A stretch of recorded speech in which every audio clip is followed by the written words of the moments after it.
We have one more Lanterman Promise Award to give out for leadership in the 10 campaign, and this one goes to Holly Mitchell, who has served in the legislature since 2011.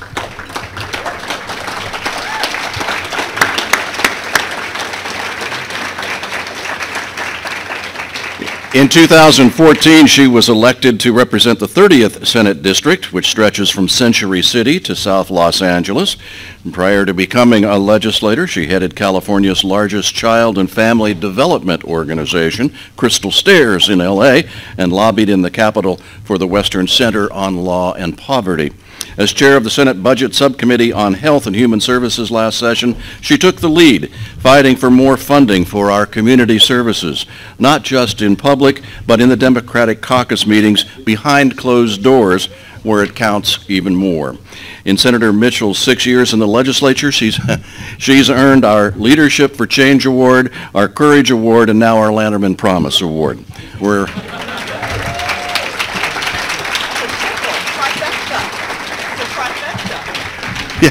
running out of awards. And here to present the award is Ron Cohen from UCP in Los Angeles.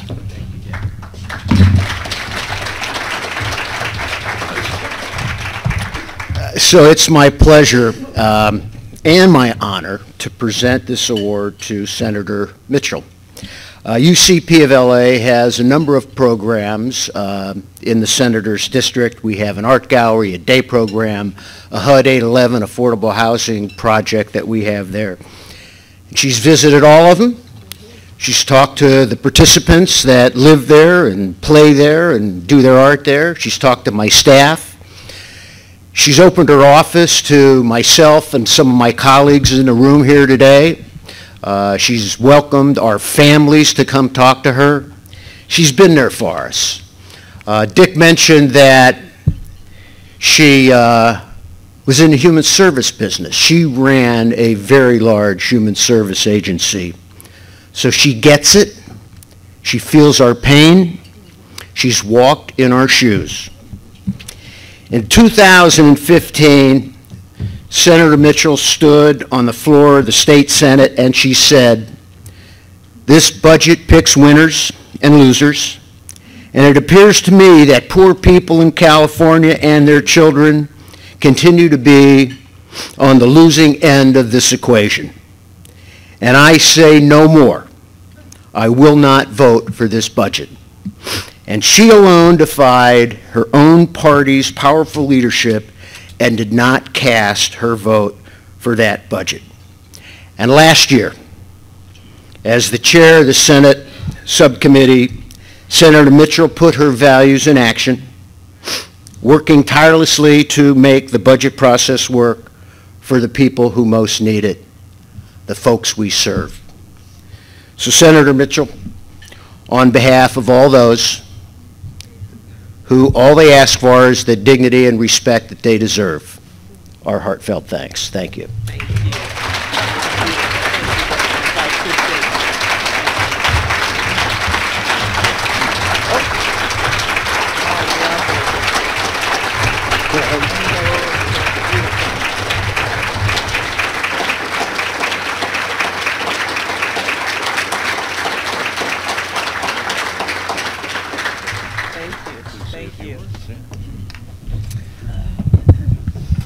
So if you're the president pro tem and you do have someone who doesn't stand up and vote on the budget, what do 2 years later?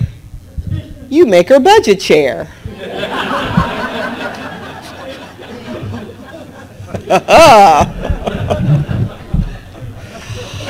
I appreciate all of you, ARC, Cerebral Palsy Association of California, for your continued partnership, your strategic partnership, in joining me in really trying to create a scenario in which California's budget is based on our collective values. That's always been my goal. That was what motivated me to run for the Assembly back in 2010, and it's what's going to continue to motivate me as I embark on my first year as chair of the Senate Budget Committee. Like I said, if you're the pro tem, what do you do? And I say that sort of tongue-in-cheek, but I think it was probably rather strategic on his part. And so the issue will be, how do we work collectively, and how do I step up in my values and continue to lead in a way that I think California, in the direction I think California should go, particularly now. Particularly now, in these times when we are fighting every minute of every day to guarantee that all Californians have access to the critical health care services that I believe we all are entitled to.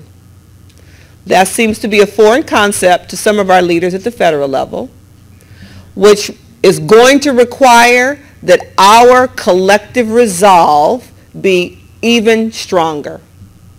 And I hope it's going to require that our collective resolve suggests that we be more strategic and more thoughtful in terms of our partnerships and who we fight on behalf of. Because given your political strategy and the successes you've seen, I hope that you won't stop at fighting for the health care services and support services that your family members and loved ones need, but the kind of supports and health services that all Californians need. And so I'm hoping that, thank you. And so while I'm clear that voting tends to be one of the most selfish acts we engage in, and sometimes our advocacy work can be some of the most selfish acts we engage in, because we're all special interests. And special interest from my perspective isn't a bad word. We're all advocating for what we need and what our family members fight for, but I'm hoping that all of us will broaden our notion of a special interest, because the fight is bigger than any one group. If anything similar to what was attempted to be voted on this last week at the federal level is brought back, and the whole notion of entitlement programs is unraveled, all of us in this room, our lives will be impacted. Because I don't believe that they'll stop with Medicaid as an entitlement. They'll look at Social Security, Medicare, in-home support services, you name it. So if you didn't think you were at risk yesterday, you could be at risk tomorrow. So I hate to be the naysayer, but we all have to stay armed and ready for this life-saving battle that's before us. If the Affordable Care Act rolls back, or any of those other critical programs that we get significant federal dollars, all of my protest votes won't be enough to fill the hole that it will create in California's general fund. And I need everybody to leave Sacramento today with that fundamental core understanding. We have work to do. I'm ready. I appreciate the award. We're going to celebrate it for 5 more minutes. Then we all have to get back to work. Thank you very much for your partnership. I appreciate you.